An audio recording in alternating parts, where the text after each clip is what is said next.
Rocking 3 and 2 and 1. This morning on the huddle, we're going to be talking about you leveling up your podcasting show, your brand, your business through video podcasting. If this is a strategy that you're looking to implement in 2022, you want to tune in to this episode here on the huddle.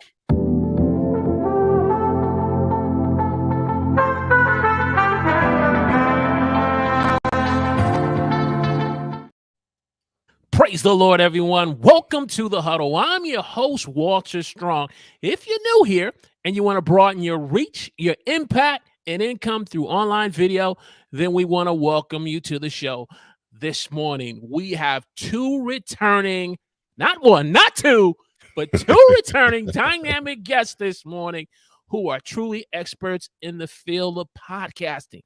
Not only that, did you hear the news through social media world conference that YouTube is throwing their hat into podcasting? Mm-hmm. So many people are getting into podcasting, but the question is, what does it take to make an effective video podcasting show? Well, these guests, one from Podcasting Live, Mr. Steve Worthy, and my good man all the way from London, Mr. Ash Borland from Podcast Creator Hubs. Good morning, gentlemen. How you doing? Welcome back to the huddle. What's going on, man? Well, Man, this is amazing. We're going to go let the senior elder, Mr. Steve Worthy. Notice I ain't calling him an old man. The senior elder, Steve Worthy. You might as well just call me old dude, the elder. Elder. Hold on for a second. Let me get my cane. I didn't get my cane from underneath my desk. I just took my Geritol, so I should be okay. So other than let our viewers know what's been up with you, you know. Oh, man. You got 2 minutes, man. Make it 2 minutes. No. I'm gonna go quick, man, because I want to get into the content and us talking. No, man, I'm excited, man. A lot of stuff's going on. Finally made the leap.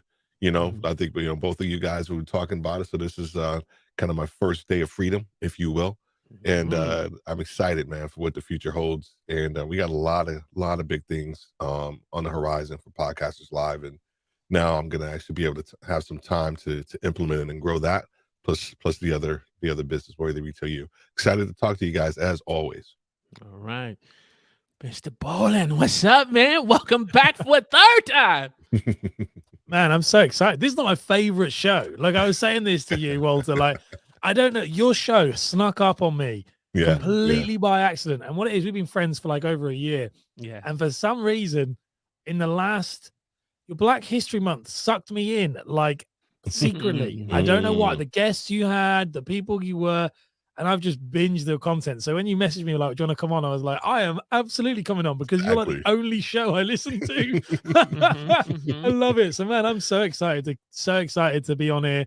I'm so excited to share the stage with literally you guys are like two of my close friends now. These like, yes, indeed. Yes, I like indeed. This is and it's great to actually broadcast it. I know, right? Most of this stuff is behind closed doors. Yeah, that's true. That's true. I'm excited, man, for you to be doing your thing as well, Steve. And this is just great. Just hanging out on a Sunday. I changed all my family plans to be here. Oh man! Oh wow! Man. Well, we got to give our big ups to Mrs. Borland and to the young man. Little man, thank you for sharing Ash with us. Those of you who are joining us on YouTube, let us know where you're watching us in the chat. Are you team live or team replay? And we're also on Twitter, so you can give us some feedbacks on the comments, and we are just excited. So let's kick this off. Gentlemen, you heard the news through social media world's announcement that YouTube is throwing their hat into the ring of podcasting. But, what's your thoughts on just that news? I'll start with Ash, and where do you think that's going to take the medium of video podcasting? Yeah, man. It's funny news because this isn't really news to me, if I'm really honest. I've been saying this for like 2.5 years. Like, it's really obvious. And I think that, in my opinion, no disrespect, YouTube, I think you're stupid to wait this long. I don't understand. Like, people are like, oh my gosh, YouTube's in podcasting. Like, it's been in podcasting for ages. I think YouTube, it will, if they do it right, in my opinion, if they do it right, they can own the game. Right. Whether they do it right, I'm not sure. I think they need to go after more than just video podcasts if they're going to do it right. But it's amazing news. I'm very happy. I'm sure that all of us as live streamers and video podcasters are. But it'll be interesting to see how the next 12 months, 2 years folds out, because like they've adopted gaming and live streaming and trying to bring that into the thing. They've adopted shorts from TikTok. I don't think they've done any of them very well.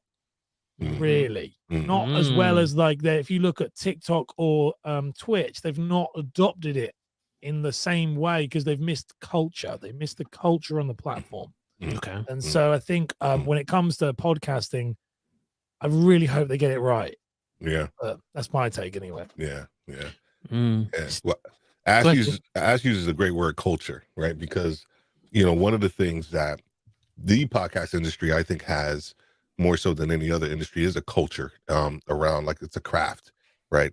First, like, so if we look at it from an audio standpoint first, right, it is a craft. And now moving it over to the video piece, there still has to be the craft associated with it, right? And I'm not sure how much they're going to pay attention to that piece of it. The quality over quantity, and how much are they going to actually give? Of course, maybe the independent podcaster who's trying to do this live stream thing or video podcasting thing, how much of the platform room are they going to give? Or is it going to be very similar to, like, they just launched a new Mac Studio, right? And I'm looking at all the top major influencers, of course, either bought it or they got theirs delivered, to them by Mac, and they're doing the unboxing, yada yada yada. And so I just wonder how much, from a podcasting standpoint, are they actually, to Ash's point, are they going to actually care? Are they actually just doing this just to say that they're going to be doing it, or are they going to put some money? I know they actually brought a new, I want to say either she's a VP or the CEO of aspect. I can't remember her title, from a podcasting standpoint. So hopefully she actually kind of brings some intensity to it and a strategy to actually bring eyeballs and ears to podcasting, because the video and the influencer piece is that's their main share. So I'm just hoping that they actually spend some time kind of developing the culture and appreciating the craft. We gotta say good morning to the man all the way over from California. Mr. James Hicks is in the house. Good morning, sir. He was at Social Media World, so he definitely can lend some thoughts and some feedback on the announcement of YouTube throwing their hat into the ring of video podcasting and just getting into the world of podcasting. Let me ask you guys this follow-up question. How much of an influence are the top video YouTubers are having on YouTube on them making this announcement? I'm quite sure they've been thinking about it for a while, but Sean Cannell from Think Media, they got Think Media Podcasting. Roberto Blake has his own podcasting channel. A lot of large YouTubers are starting a separate YouTube channel just for video podcasting purposes. How much of their influences is kind of pushing YouTube in this direction, Ash? I think hugely. I think I have this like theory, and I talk about this all the time. I did one of my very first podcast episodes. It's like how podcasting is changing, and I think that podcasters originally, me and Steve mix in the the OG podcast circles. They're like radio heads. These guys they don't even know what camera is, half of them. They're literally like they're hardcore audio engineers. But and the reason why I'm saying that is I think there's two worlds of podcasting right now. There is the proper RSS, old school, hardcore audio only people, and they're going to still exist, but they're getting more and more kind of moved away as these YouTubers, TikTokers, Instagrammers, big time influencers are realizing that the one thing they struggle with is retention. Yes. And they're doing all these things, do an edit every 4 seconds to keep someone on board. They're spending all this money on editors. And then what they've realized is, wait a minute, there's this one form of content that people will listen for an hour, 2 hours. And I don't have to do anything other than talk. Yes. Maybe have it, but it's a retention machine. And that's where I think there's a lot of not pressure. I think that a lot of big creators who are much more skilled, in my opinion, compared to the average podcaster, because they've had to fight against attention span and skill set and all this stuff, have all of a sudden come in and they are tearing the game up. Yes. They are tearing the rule book up, and money's going to come. Spotify spending billions. It changes the game, the landscape from between now, and I'm sure, Steve, it's why you're in Podcasters Live. Me and you both had this chat before. Yeah. The game over the next 5 years of podcasting is going to be very different. I was speaking 100%. to a podcaster called Mark Ronick yesterday, 2 days ago, and he said this. He said, I said, what's the future of podcasting? That lovely SEO question. And he went, what we know now it's not that, and it will not be that. And he said, and he was like, whether I like that or not, the reality is it's becoming an art form that doesn't mean audio. It just means this. So I think, I think these big guys, I think Sean Cannell, but I don't think it's the people like Sean and that. I think it is, as much as you love them or hate them, I can't stand the guy, but I think it is Logan Paul. Okay. I think his numbers are massive, and they're bringing in huge clout. I think that you look at people like H3, Joe Rogan pulling it off the platform and then coming back on with clips. I don't think it's educators. It's big cultural podcasts. Look at someone over here in the UK, Diary of a CEO. Like, we've got these big shows that are really doing well, and they're doing very well on YouTube. And so I think that the influencer has changed the game, but I don't think it's the educators. Okay. No, What's your take, Steve? Sorry. I think no worries, dude. I think you know, Ash raises a great point around some of the top influencers, if you will, or YouTubers have created the art of retention, and they know how to keep the attention of their viewers. One of the podcasts that I look at and I also listen to is Colin and Samir. Okay. They interview, of course, just top influencers, but man, their run of show, the questions that they ask is so well, like, just, you know, it's not even scripted. Maybe it is scripted, but it is so well done that it keeps my attention the entire time. And they're talking to freaking Twitch, you know, live streamers. I don't even know who these dudes are, but I sit there and I'll listen to them based on the interaction of the questions that they ask. And so when you have people who have actually, you know, developed the craft of retention, because that's also a craft of retention from a YouTube standpoint, I think it behooves, you know, podcasters to start to look at those guys and gals and take bits and pieces from them and implement it. I'm not saying you're going to get their number of downloads, but I'm just saying to actually have that quality of show. You do that all the time with your audio podcast, right? One of the first things I tell people when they're doing the podcast is like, listen to a ton of podcasts, right? If you're not listening to a ton of podcasts, I don't know how you call yourself a podcaster, to be honest with you. And take bits and pieces from those guys and gals, and then you implement it into your own piece, right? But you make it your own. But the influencers are having a deep impact, and I think, you know, even I had James Cridland on. Even he changed his tune, Ash, about podcasting, right? He talked about it being, of course, RSS feed initially, but then he said, and this is his own words, you can go back and check the tape. He said, well, it's how can I say that if someone listened to something on YouTube, or they looked at a video or a live stream, how can I tell them that that's not a podcast? When if they say that that's a podcast, then that's a podcast to them. And I was just like, Lord have mercy. Like the podcast gods are gonna strike us down here. James Cridland said, you know, and but he's right. So how can we say this isn't a podcast? Well, this right? is. If the definition, exactly. So the definition is continuing to change, and it's also just a very personal thing. If I want this to be a podcast, I say it is, then it is. You know. So, but the influencers are having I think a positive impact if you're able to take bits and pieces from them and implement them into your show, possibly.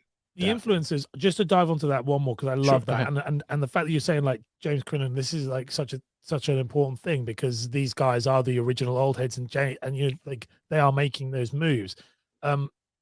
Influencers, whether you love them or hate them, they make this a viable career. Yeah. So I love it when I hear podcasters moaning and old schools, and not even old schools, people who just want that, and they're like, no, it's not video, it's not this, not that. Oh, Logan Paul's show, True Geordie's show, this show, that show. You do realize that that's why Spotify is spending billions. They're not spending billions for an indie podcaster who gets 50 downloads, right? Because you like to talk about wood whittling. Like, no disrespect to anybody, but look at YouTube. The reason why YouTube is so diverse is because the top elite people bring so many people onto the platform, right? That then we, as educators and really niche marketers, we can then make a normal living, because these guys can make a massive living because of attention. Yeah. Do not seem to get this. It's really annoying when I hear people talking. They're like, oh, we need podcasting to be where we need to protect our art form. Okay, cool. Yeah.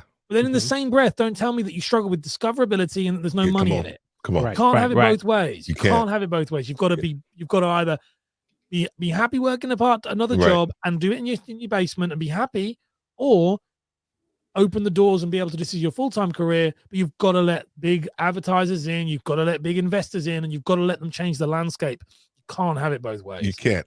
And think about it from a sports standpoint. So I'm a big golfer. I remember when Tiger Woods first started, like when he started up, and he was just crushing everybody.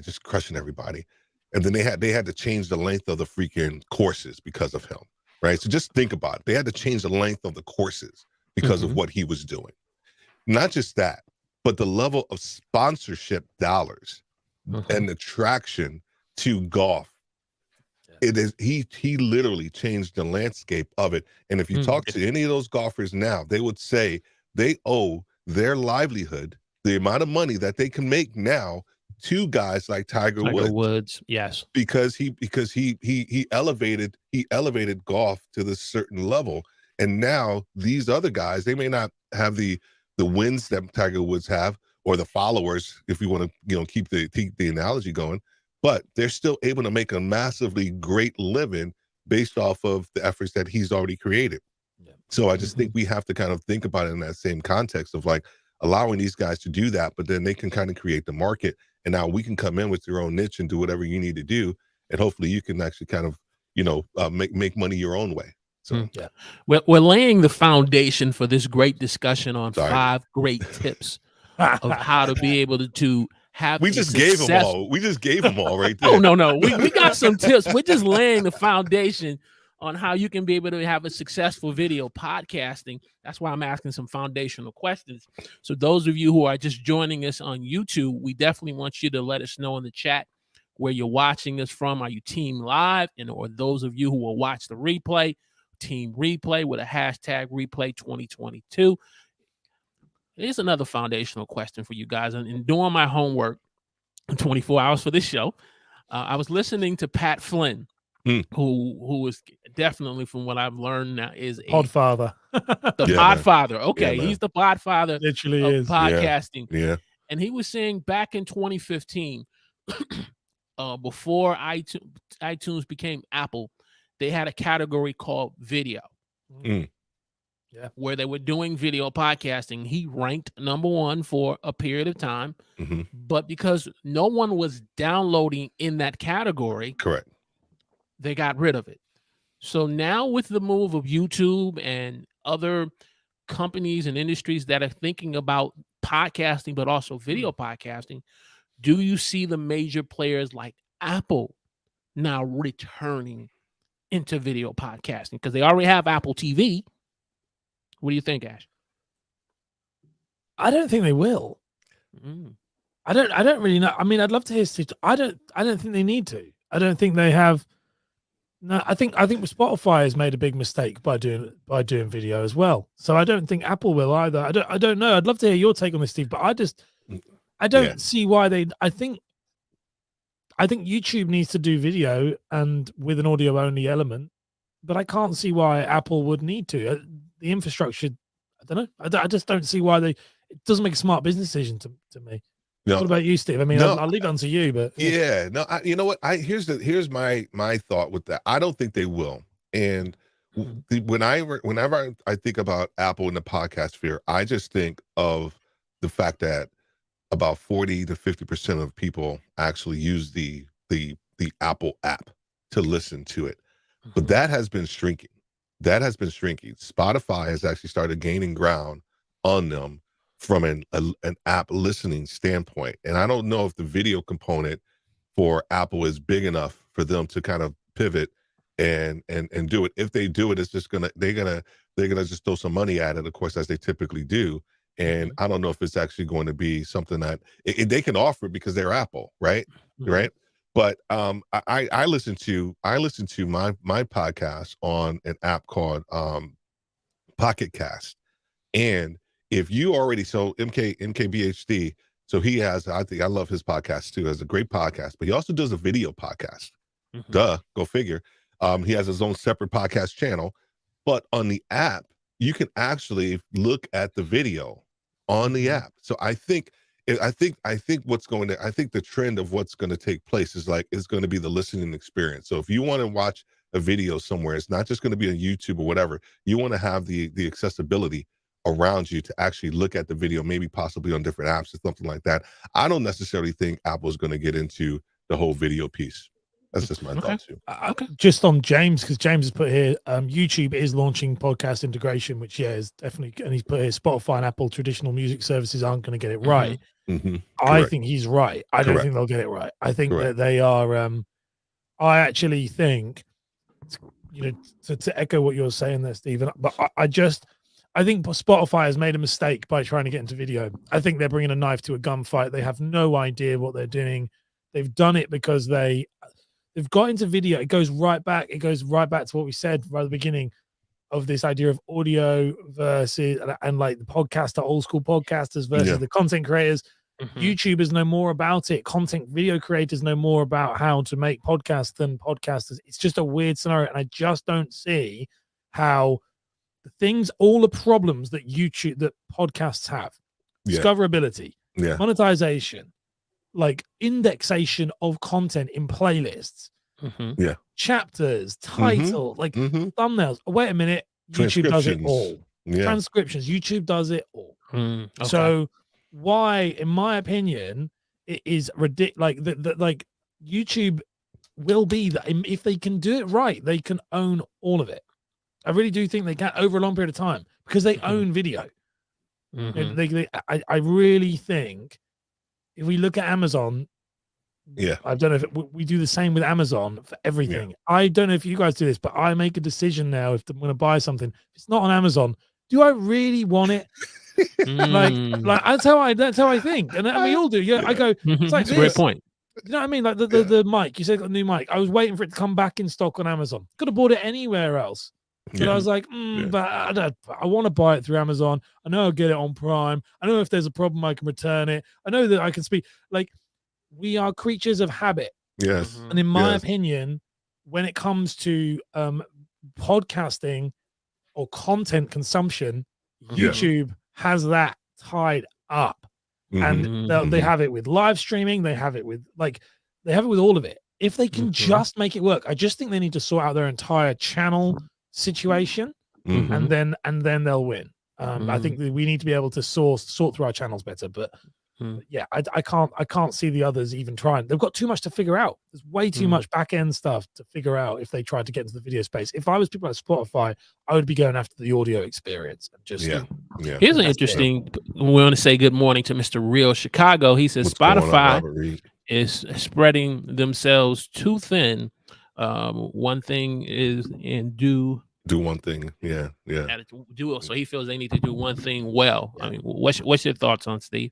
Of course, I think that's where you are. But of course, you gotta diversify your business, especially when you got a lot of money, right? Because you can't, that's the thing. You got to hedge your bets, and so that's what these big companies do. They have the cash flow, right? And so they want to make sure that they actually do something with that cash flow for their stockholders, right? So, but doing something, that's almost something that's different than what you started with. I mean, it's like a different muscle, right? I'm a righty, but then all of a sudden I want to start writing with my left hand, right? I don't know if that's going. I don't know how far I'm going to get, doing that, because I'm so used to using my right hand. Now, can I bring a coach in to help me write with my left hand? right? But guess how long it's still going to take me to get proficient with my left hand? It's still going to take time. And I think the same thing when you think about trying to get into a market adjacency that you're not used to, it's going to take some time. And here's the thing. We don't have, time to, time to market is fast now, right? You don't have that first mover advantage, right? All those old business guys, we remember that first mover advantage. You come to market first, and you would have at least 2 to 3 years to, before your competition caught up on you. Now that's 6 months. Yeah. Or 3 to 6 months, right? Yeah, you put something out there. Next thing I know, you got another company that's coming right on your tail. So you can't do that. So you got to do something that's going to make you, leverage where you are. Strengthen your strengths. Right. We always talk about it in the coaching. We talk about soar with your strengths, and hire for your weaknesses. So okay. So let's talk about those remaining remnants of podcasting who haven't crossed over into Canaan land, as they say in the church, Beulah land of video podcasting, but they want to do it, but they just not clear on it. So here's tip number 1 I want to throw at you. We know this in YouTube: topic, title, thumbnail. How can they be able to translate that being from audio into video? Because I started as a beginner, and it took me a minute to really understand the importance of topic, title, thumbnail for video podcasting. I think if you're going to come, my opinion on this, and it'd be interesting to hear yours, Steve, and also yours, Walter, on as well, as you saying. Then I think if you're going to come into YouTube and you're going to start embracing video podcasting, I think you need to first of all go to creators who know what they're doing in that space and watch them. And it sounds a bit silly. I don't mean people like me and Steve. I actually mean he meant yeah. He meant him. No, he didn't. No, I actually mean like YouTubers. You need to go to Think Media. You need to go to Think Media. I mean, I think Sean Cannell is doing this well because he's putting his money where his mouth is.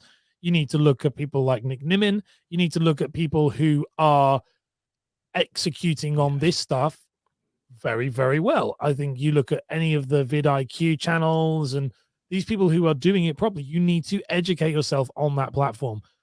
That is where I think podcasters are going wrong. If you come onto here and you sit there and you go, oh, well, this is ridiculous.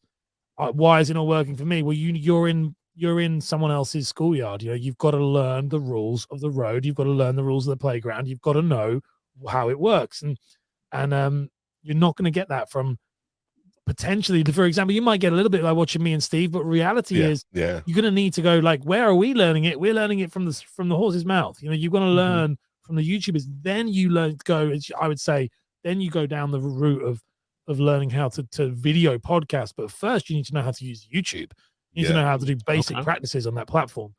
And I think Think Media, for me anyway, I think Think Media really is probably my favorite one for that. What's about you, Steve? Sorry. No. I agree. Right. So the thing with, the audio podcast first piece, right? We, as my buddies in the UK I always say, do what it says on the 10, right? So whatever your podcast is, like, it should say it on the 10, right? And don't be clever. And I think the same thing almost applies to YouTube too. You can't be clever on YouTube, right? You just got to say what you're going to talk about and put it in the title and all this other stuff. The best YouTubers do that. They may do some clickbaitish, type of titles as well, but they understand. Here's the other thing that they have that you don't have coming on from audio to videos. They have a following. They've tested this stuff, right? This is their living, right? This is their living. A lot of times as a podcaster, podcasting isn't your living, right? You got a full-time job.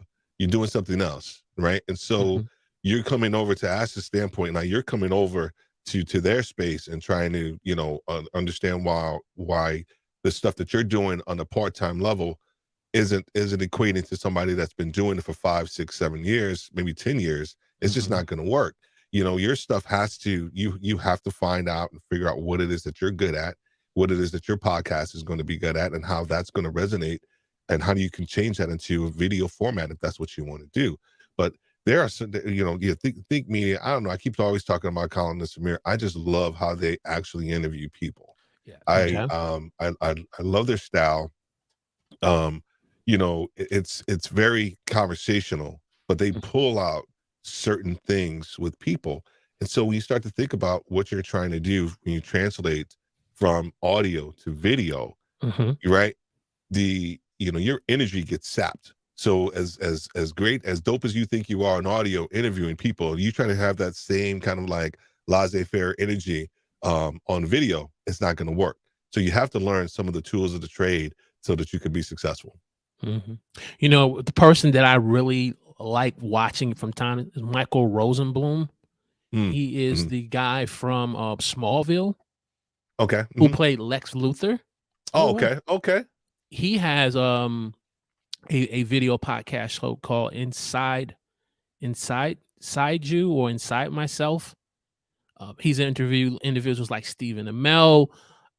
He's a lot of individuals from the DC world or CW world, and how he can take that audio podcasting element, but at the same time, like you said, be able to translate it into video. And it's interesting. It's long form content, because sometimes, and I'll have to like watch him while I'm doing other projects. I just subscribed to his channel.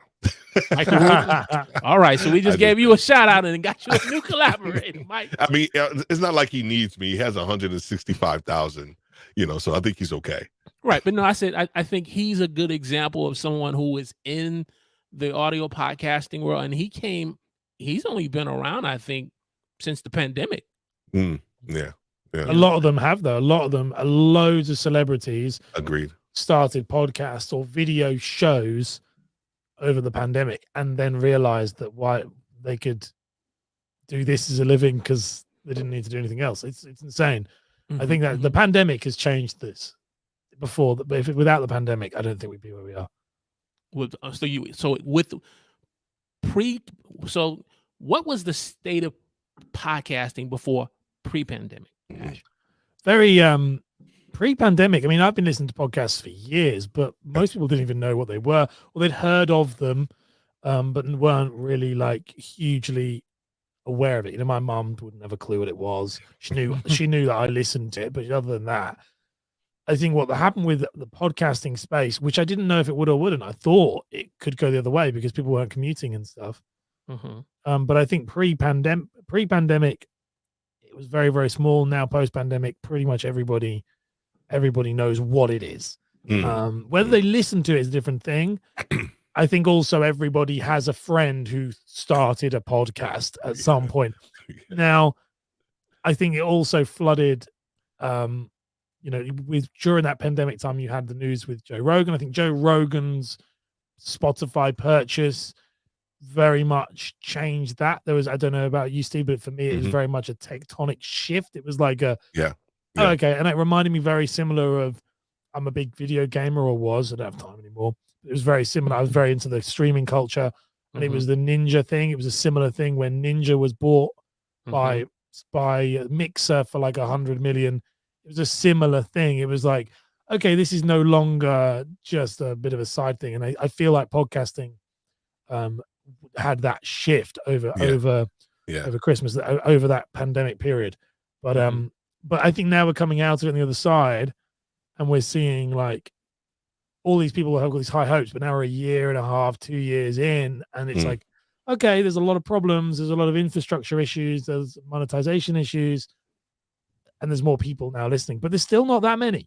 There's like only active. There's like 500,000 active podcasts, really active. There's like 2.7 or 2.9 million, always goes up podcasts, but actual active shows is like 500,000. Yes. So there's hardly anybody on it still. Yes. So not compared to YouTube or anything like that. Definitely.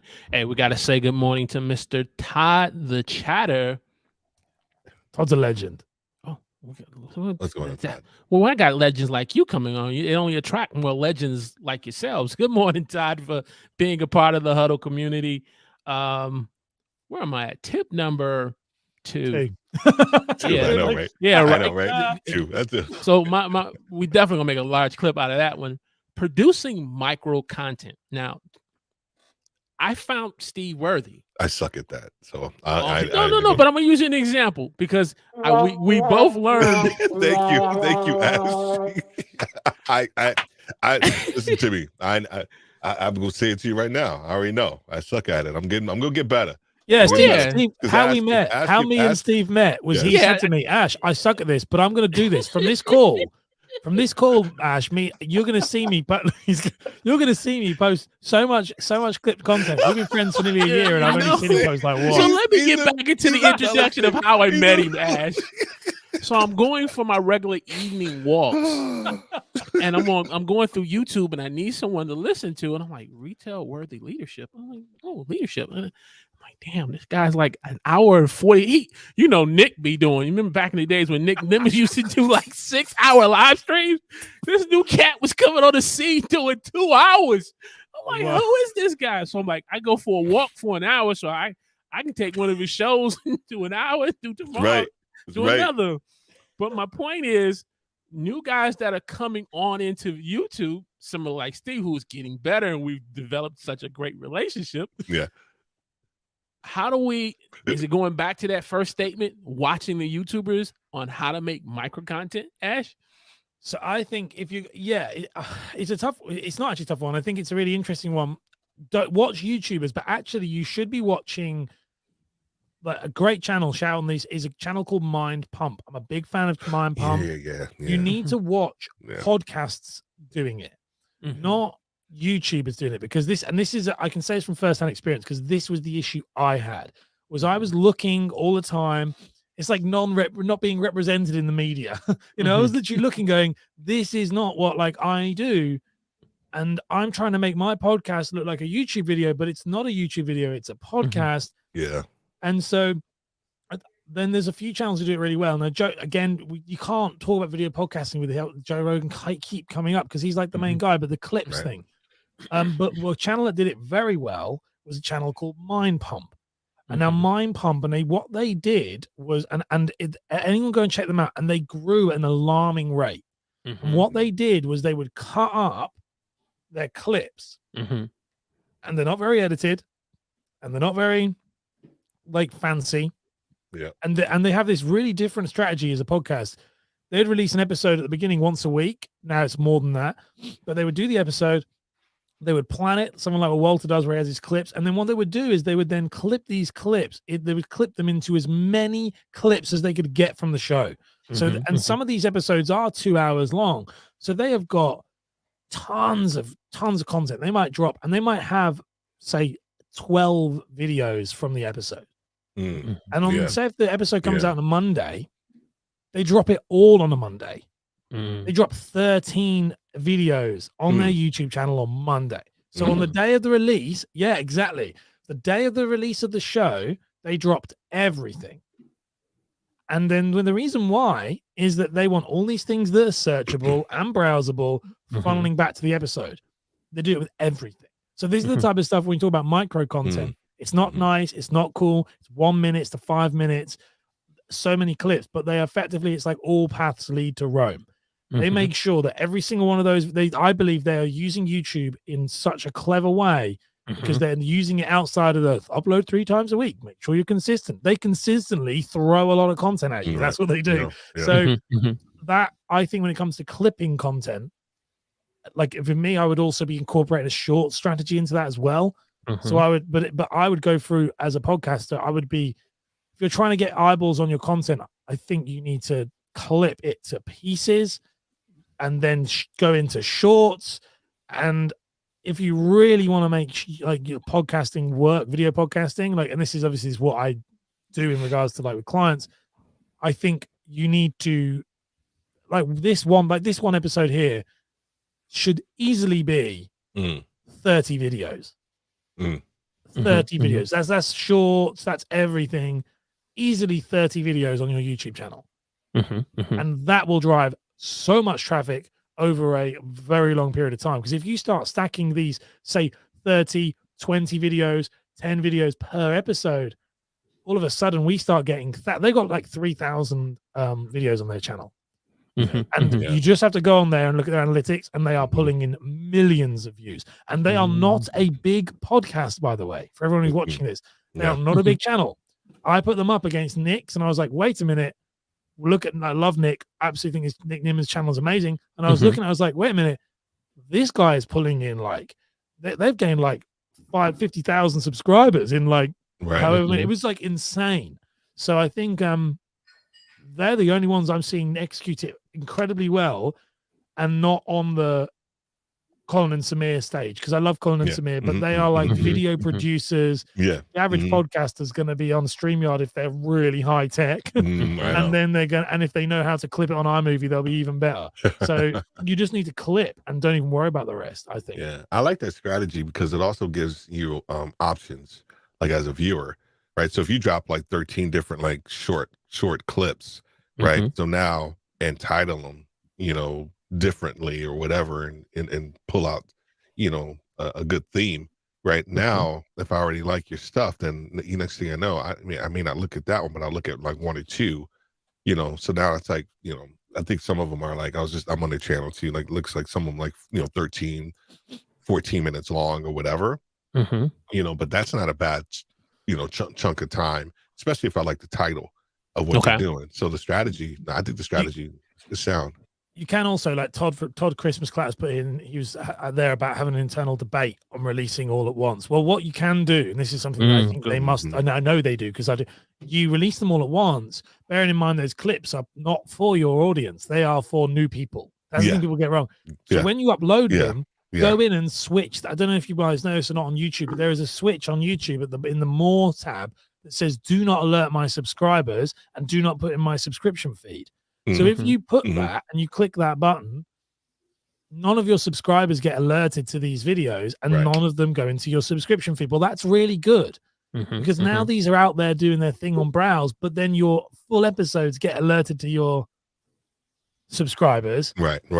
And so they get the full long form, but if they're listening to you anyway, they're going to get recommended in browse these clips anyway.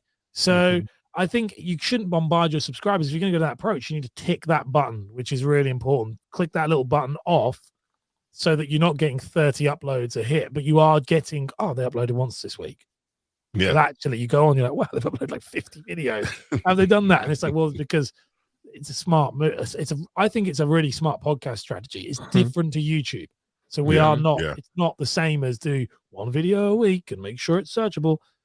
Just make the most out of your content. Yeah, that's good. Definitely. Great question and statement, Todd. Here's a same around that same tip that we talked about producing micro content, but producing micro content on other social media channels. Like you do a wonderful job, Ash, of doing micro content clips on Instagram. I mean, every time I'm always seeing you on Instagram. And so I've taken your strategy, not only applied it to Instagram, but I'm also now applying it to LinkedIn, because I'm hearing LinkedIn now is really getting into content creation and doing videos. Share with our viewers in terms of, you know, why you took that original approach and some of the results that you've seen from it. Yeah. So it might be against what it might be not what you think. I believe I'm again believer of all roads lead to Rome, and for me it's YouTube. That's it.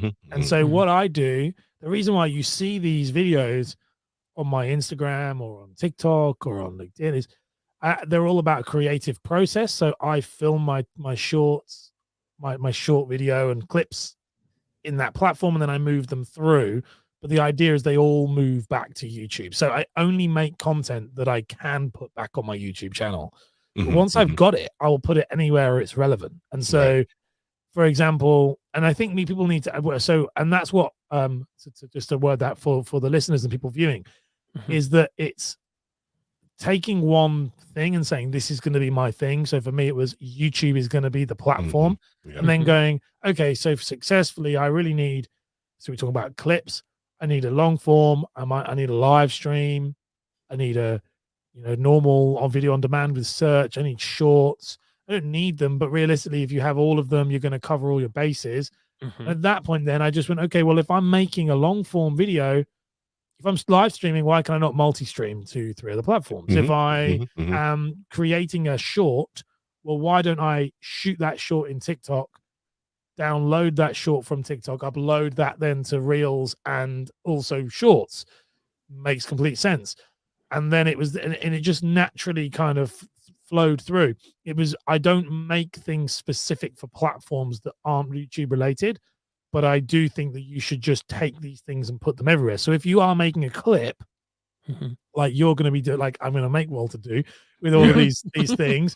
Like for example, if you're doing like a mind pump strategy, like I would be having a library of content on my desktop, and I would just be going, okay, it's today, it's Monday. Cool, what's in there? All right, drag it over. And as long as it's on 10 minutes, every platform like Facebook and like LinkedIn have that kind of 10-minute cap. As long as it's under 10 minutes, you'll be fine. But if you make shorts, you're off to, like, you're making, say, TikToks and then putting them through and repurposing them.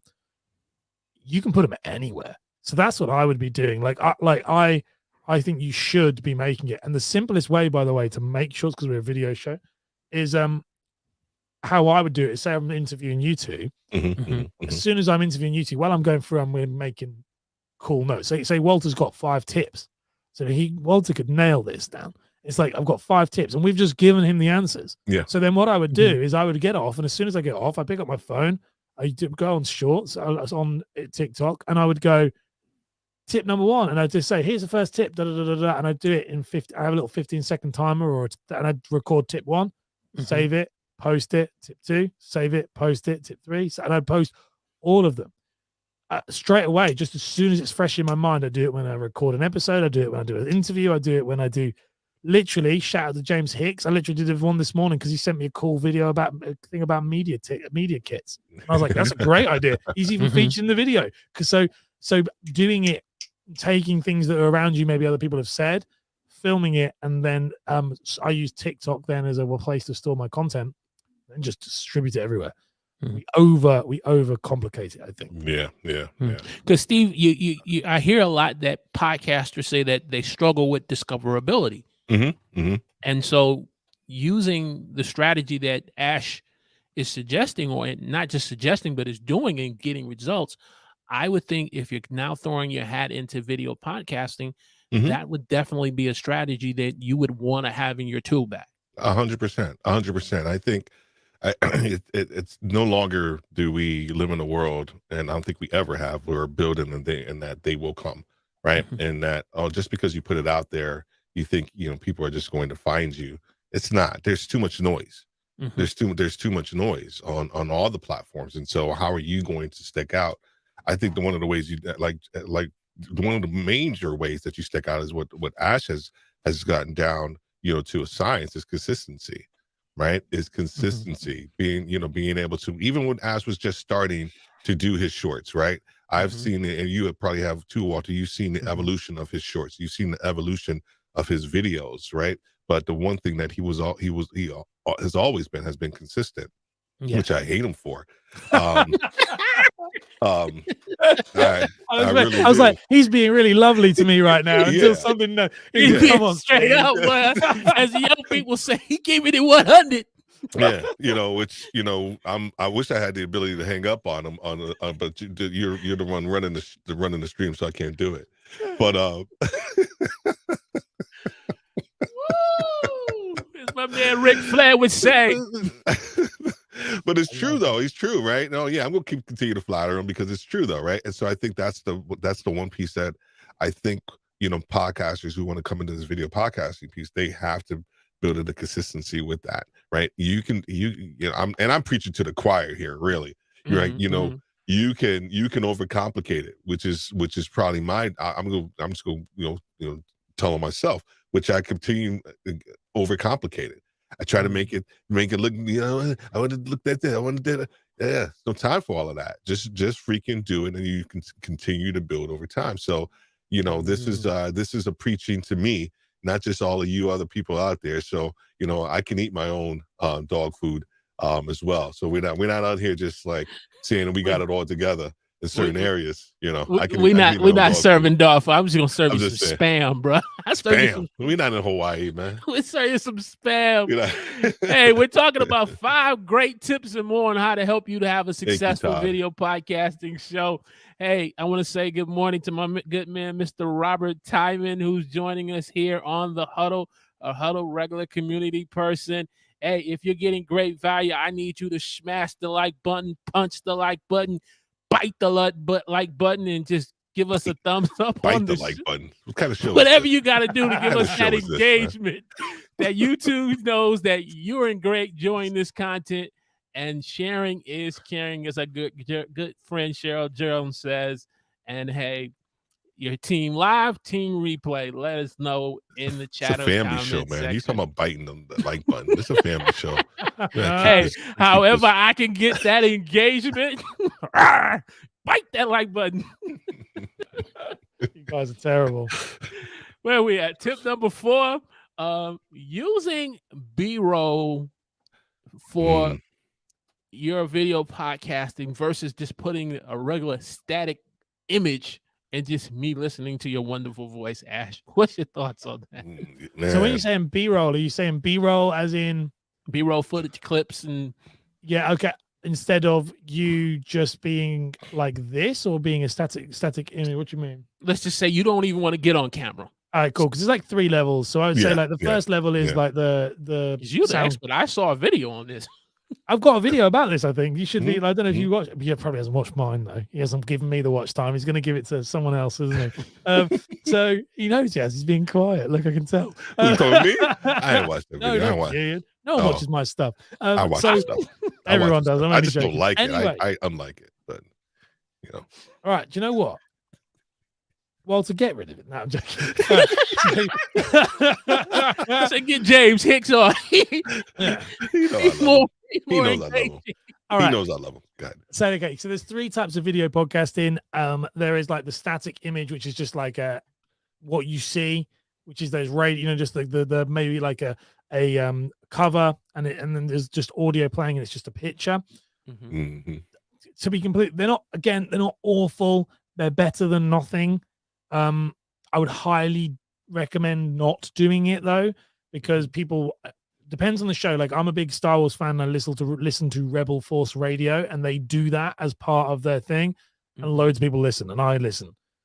But they have a very, very, very big audience, and they are been around for like 12 years. And realistically, the size of the show should probably be bigger if they put video on, but that's part of their Patreon, so that's why they don't do it.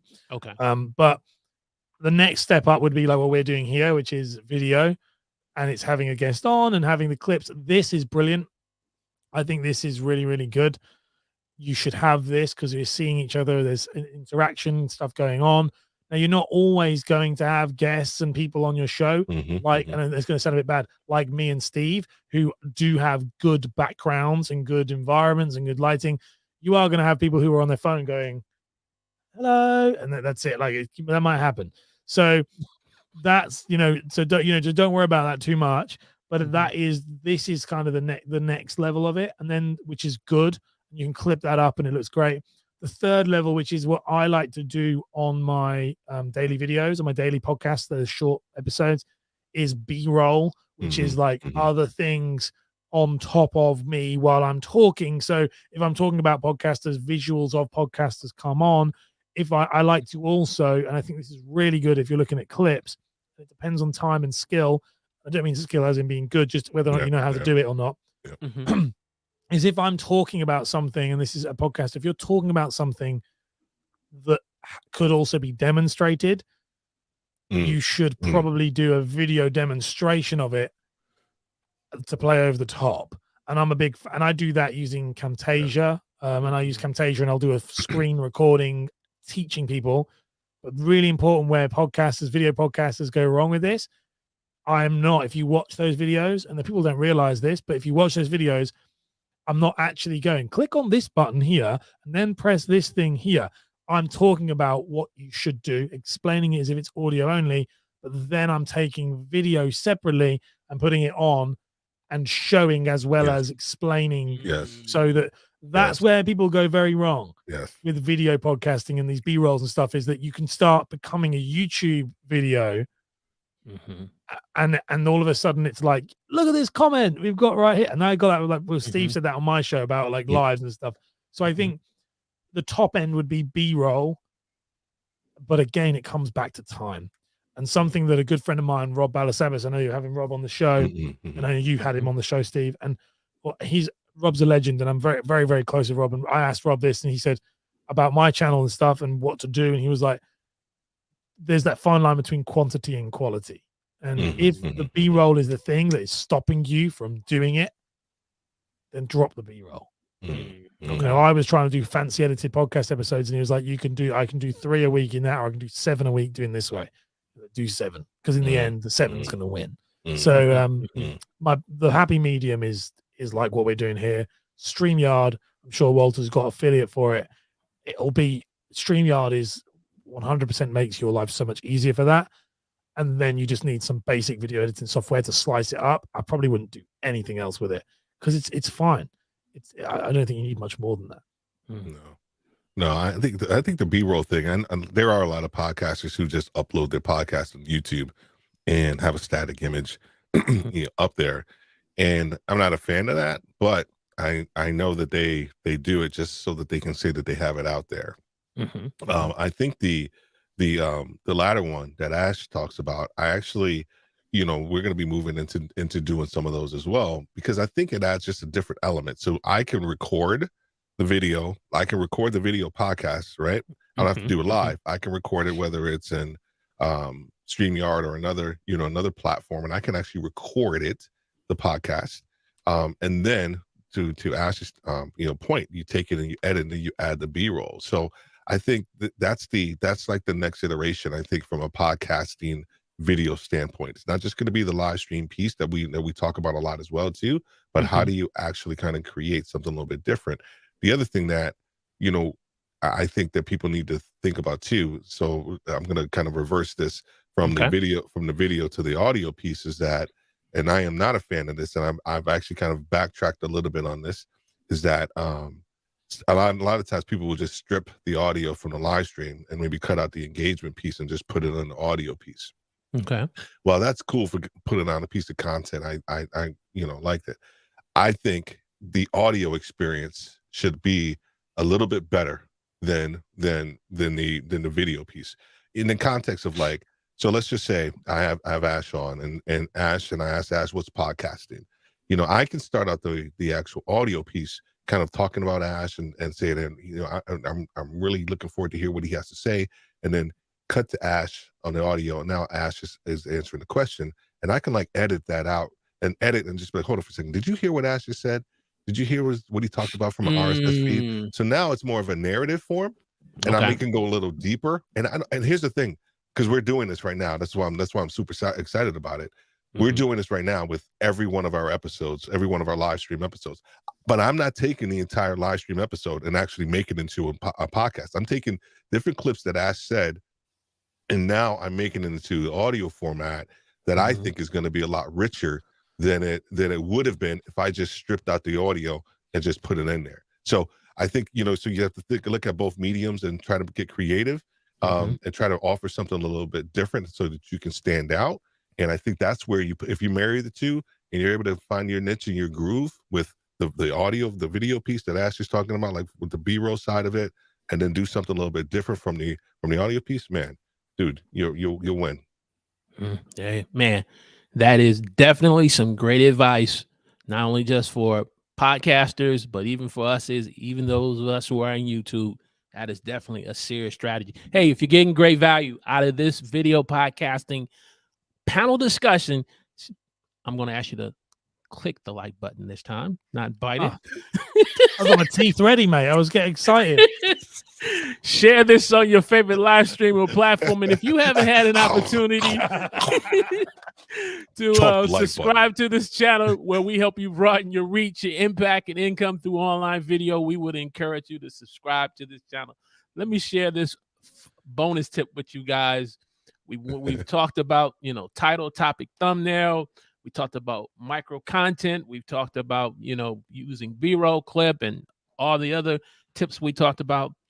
Here's one for you guys: having your own platform. And what I mean by that, because we understand that YouTube is rented, Facebook is rented, well, any other social media channel you use is rented, versus you, like Steve, I just saw your new website for Podcasters Live where you have your episode. Why is it important for you, Steve, to go to that strategy in having your own platform where your video podcast shows can live on? So, the thought process has always been around having another place to send people to. So the Podcasters Live website is not so much for just the episode piece. Like, our thing is the coaching side of what we do. That's really why we actually kind of created that platform, so we can actually send people there, and I can actually look at what we do, and actually kind of see what we do there, and I've been getting clients from there since we even launched it. But I think the other side of it is that yes, YouTube and all these other places are our own platforms and stuff like that. I mean, for me, it's always just been a strategy, like to have a website, right? It's just always been, because just like a podcast is mine, right? Whatever we do with our podcast, it's my podcast. I can say whatever it is I want to say. I think the same thing from a website standpoint is that you can actually create something that is going to be uniquely you, that actually fits your brand, and actually send people there. Like Ash was talking about, when he does his clips and he sends them to IG and everything goes back to YouTube. So our thought process is that whenever we're doing something from a content creation standpoint, initially we were sending them all to YouTube, which is fine. But now, since we have this other platform, the goal is to send them to there. And then that way they can either look at more of our content, or we can actually have a discussion on how we can help them. And so for us, it's actually just having that destination, for people to kind of go to, one-stop shop. I mean, they can go to YouTube, they can go to all the social media, yada, yada, yada. But for me, it's more important to actually just have that one-stop shop for people to go to, because you have to think about the intent of what you're doing, right? What's your end game, right? Our end game is to help podcasters, grow the community and authority through live streaming, right? Yes, they can go to, our YouTube channel, and they will go to our YouTube channel over the next couple of weeks, and they will see shorts and they will see clips, because I don't want Ash getting in my face again. They will. I'll guarantee you that. We'll mark it on the calendar. Mark it on the calendar. But anyway, that's my own thoughts. Go ahead. And Ash, the reason why I wanted to save this question for last, because especially for businesses or entrepreneurs who want to get more business leads or get increased sales, I would think that would be a tip or a strategy you would want to apply. And if not just for audio podcasting, to have somewhere you can lead them back to increase your sales. Your thoughts on that? Yeah, completely. So it's a really interesting one, because I'm making notes as we're all chatting. So I have two podcasts, soon to be 3, maybe even 4, and they all serve very different goals. So my channel, the Ash Borland kind of brand is, I don't want to, so to make the sense for, I don't want to send you to something else. I'm not interested. I'm happy building my brand on rented land. Yeah. The reason why is because people are there. It's the biggest watering hole. So I want to be where everyone is. Okay. There's a big difference. That's a long-term business strategy, because my goal, I was having this chat with Nick Nimmin, and he said, if you keep trying to bring people away from the platform, you'll never fully grow to what you could be on there, because you're trying to move them away. Now, I have another podcast that is all about doing what Steve's doing, which is moving them off as quick as possible, which is my main consult. It's what pays my bills, consulting. Okay. So if your job is to build long-term authority and delay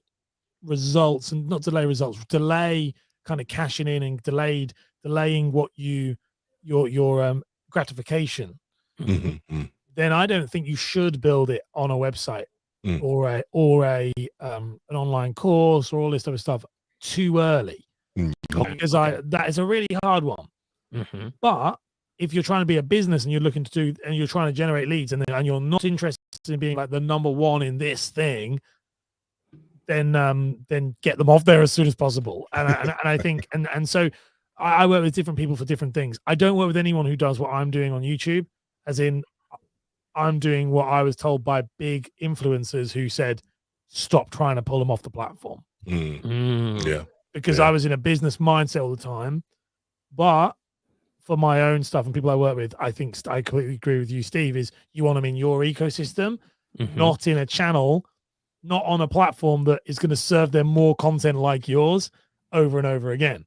Yeah. Now, that's why there's a volume game. That's where, going back to your strategy about clipping things, that's where people like Mind Pump and Joe Rogan, how they win, because they have more than anybody else. So when they're on that platform and they've done more than everybody else, the odds are now massively in their favor, because they're for every one video that someone's uploaded, they've got 60. Yeah. It now becomes, they're not really worried now, because their brand touch points are so big, they can just swell and grow and grow and grow, and then they can move them later if they wanted to. But it really depends on what your goal is.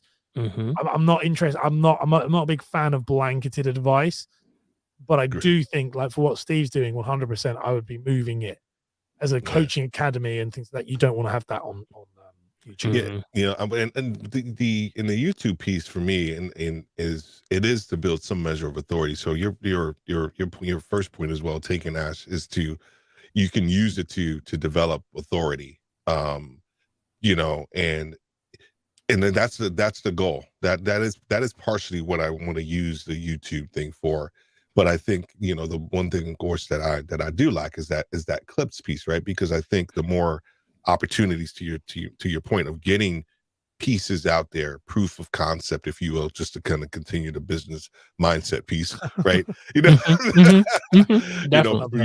Proof of concept of what you can do, right? Then that does provide some validity to the other piece that you're actually trying to do as well. So I want to I'm gonna not try, but I'm gonna leverage that aspect of it to still do that too. So there is room for growth. So Ash has been on my butt about a couple of things, and so just to make sure that I kind of get after some of these things. So I mean, but we learn from one another. Like I said, I've just watching Ash and doing from clips to shorts, and then now to get to the point where I've been doing live stream shows for the Huddle for over a good year and a half, but I'm just now implementing the strategy and the thought of, you can't teach an old dog new tricks. Well, the simple fact is that if you want the dog to be able to do what he needs to do, you just need to teach him new tricks, or he'll get a new dog. Simple. No disrespects to my animal lovers, but you get my point. So I was like, if I want to help my audience broaden their reach, their impact, and income through online video, I need to take heed to the strategy that Ash is sharing with me. Because quite frankly, he could have just said, okay, you don't want to take it, just write me a check out for my consulting fee and keep it moving. But he was like, because we talk to each other offline, but to turn not to take to listen to one another and not really take heed to what we're saying to one another, I think is a disrespect to the friendship that we're developing offline. Cheryl Jones, she had shared with me about your intro. She said, I feel your intro, I like your intro. It can't be no more than 4 seconds. I said, can I do 9? She said, fine, 9 seconds. So now I got a shorter intro. Because she said, you need to get into your engagements. You need to get into your tips. But it was valued advice from it. We got to take advantage of it. And so that's why I wanted to bring you guys on. I lean to you guys for the expert of podcasting. Yes, I've been hitting Ash in Instant Messenger, asking him questions about, podcasting hosts, but because it is coming. I'm looking at some podcasting equipment now. But I'm working with a budget. I would love to just go ahead and swing for the fence and get the Rodecaster Pro for podcasting equipment. But I got to look at the budget, and so I'm looking at some other alternatives, but it's coming. The Huddle podcast show is coming, and I'm not saying in 2023. I'm saying by no later than May, the first episode is going to be up and more on there. So there we go. That's how much absolutely. That's how much I value you guys' opinion. Ash, closing thoughts on this great topic. Oh, I'm sorry. Black Podcasting Associations. Guys, thank you so much for being on the Huddle. I had you up earlier. Thanks for being a part of the Huddle community. You can definitely get these tips that we talked about on the replay. So check out the replay so we can make sure we can help you level up your platform and business through this great content. Ash, your final thoughts on this great topic on video podcasting? I just think just do it. I think everyone should be doing it. I think it's a no-brainer. It's very early, and you could really be an early adopter of this. So if you're streaming, live streaming, whatever, jump on this bandwagon and start making, because now is the time. Yeah, I love it. Mm-hmm. Mr. Word. That's for the age of Ultron, for my Avengers, who Ultron tells you if you're worthy or not. Yeah, you know what, dude? Listen to me, man. One of the things that we always talk about whenever I work with somebody, it's really helping them first find out a little bit more about who they are and why they want to do something, right? Because if once we are able to do that, I know this is like super duper deep, but the tendency is that when you know why you're doing something, you tend to last, right? And I want people, if they're going to get into this podcasting, live streaming, live video podcasting, I want them to be successful. I want them to have some longevity in it. Mm-hmm. But if you really don't know why you're doing it, you just want to do it just because you see Ash and he's dropping all these videos and he has a dope accent. And you're like, I could do that. Mm-hmm. You can't. And you say some of you can, some of you can't. So really, truly understand why you want to do this first, right? Because it is work. Ash busts. I'm just keep mess with. He busts his butt doing what he does. The video, that video side of it too. So understand why you want to get into this. Understand your why, because if you don't have a strong enough why, it's just not going to last. Then you're going to be pissed off and you're going to be like, oh my gosh, why am I getting these downloads and why is nobody looking at my videos? Because your why is not strong enough. So if you can do that first, and I think then get into this idea of what you jump into it, I think you'll have a better success rate. So that's just my thought. Steve, where can people get more information about podcasting live if they need help with coaching? Because I know you do coaching sessions or just want to grow their business, their brand, and their platform. They can go to steveworthy.live.